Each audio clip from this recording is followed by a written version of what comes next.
What you are seeing and hearing right now is nothing but a dream. You're dreaming right now in this moment. You're dreaming with the brain awake. Humans are dreaming all the time. Before we were born, the humans before us created a big outside dream that we will call society's dream, or the dream of the planet.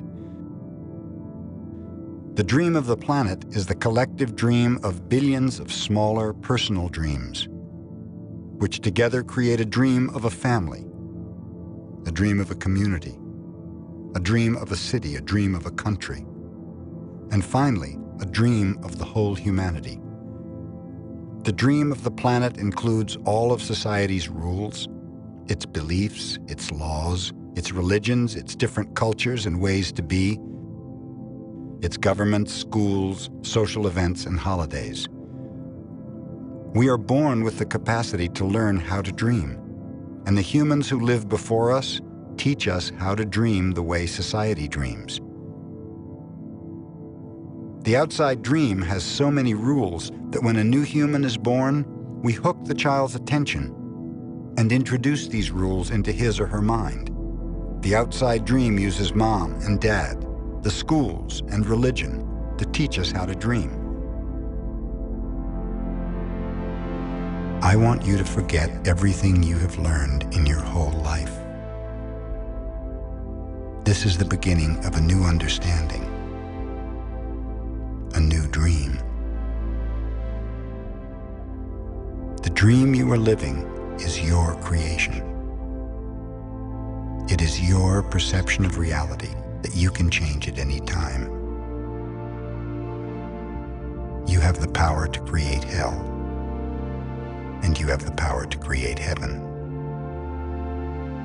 Why not dream a different dream? Imagine that you have the ability to see the world with different eyes whenever you choose. Each time you open your eyes, you see the world around you in a different way. Close your eyes now, and then open them and look outside.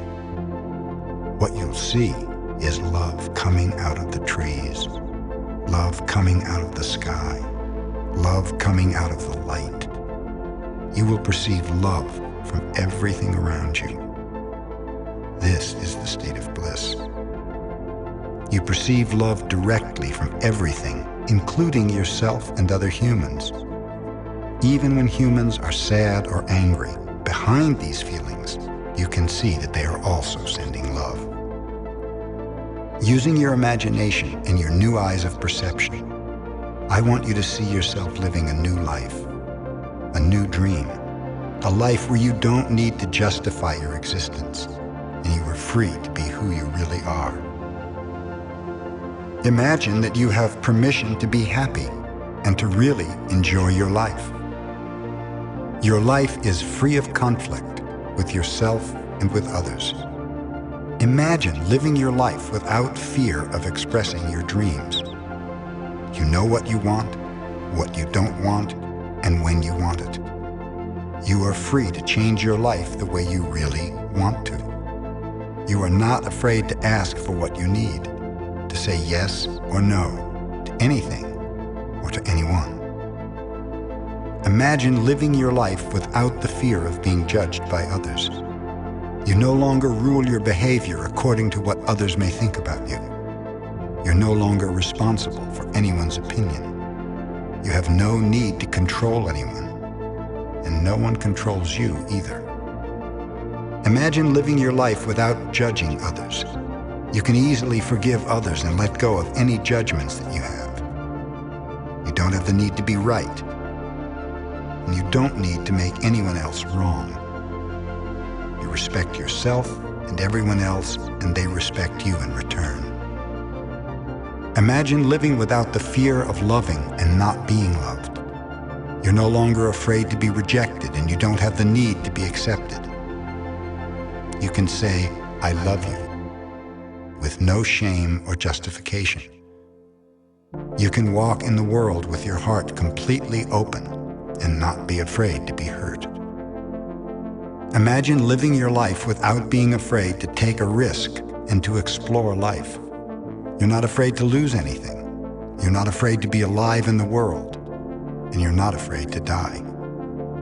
Imagine that you love yourself just the way you are. You love your body just the way it is. And you love your emotions just the way they are. You know that you're perfect just as you are. The reason I ask you to imagine these things is because they're all entirely possible. You can live in the state of grace, the state of bliss, the dream of heaven. But in order to experience this dream, you must first understand what it is. Only love has the ability to put you in that state of bliss. Being in bliss is like being in love. You're floating in the clouds. You're perceiving love wherever you go. It is entirely possible to live this way all the time.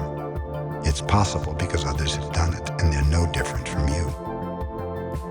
They live in bliss because they have changed their agreements and are dreaming a different dream. Once you feel what it means to live in a state of bliss, you will love it. You will know that heaven on earth truly exists. Once you know that heaven exists and you know it's possible to stay there, it's up to you to make the effort to do it. 2,000 years ago, Jesus told us about the kingdom of heaven, the kingdom of love. Just imagine that his message of love is possible, and you'll find that it is yours. The world is very beautiful and very wonderful. Life can be very easy when love is your way of life. You can be loving all the time. This is your choice.